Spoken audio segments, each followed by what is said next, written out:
Ka khubor lajkam ka tek direct shlong ka khot application na kamta kine ki post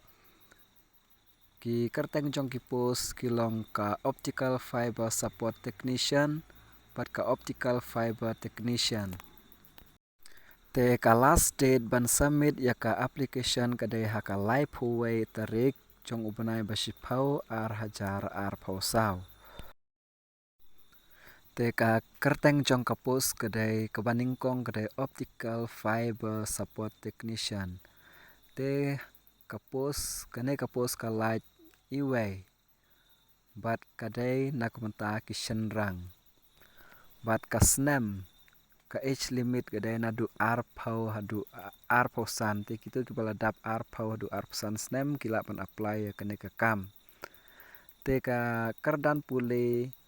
kemud kito ki ba late class 10 hang ne klem tho ki ba lapas ne ki badang late henry shi tho bet class 10 te kito ki bala late class 10 kila ban apply ya kane ka kam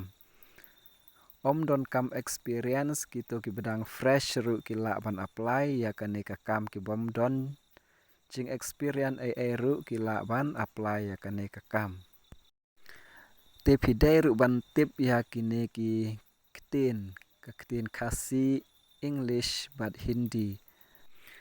te hang ne la tho shai ba ki prefer ya kito ki briu ki basa hashlong kemud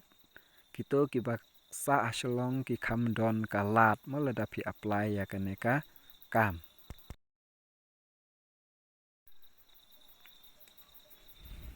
ka post ka baar pat kadai ka optical fiber technician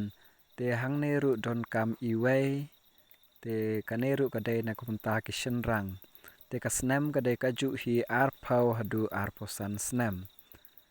te ka qualification la ne ka kardan pule hang ne ru kadai class 10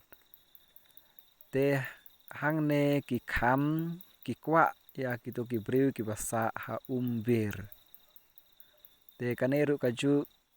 kito ki bom don experience ai ru kila ban apply ya kane ka kam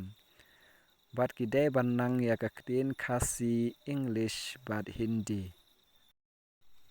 te ban apply ya kane ka kam phin hab ban late submit bet ya ka application jong phi ha office jong ka tek direct ka badon hajrong jong ka SBI ATM ha mission compound ha shwa ka live huwe tarik jong ubanai pasipau ar hajar ar phau sao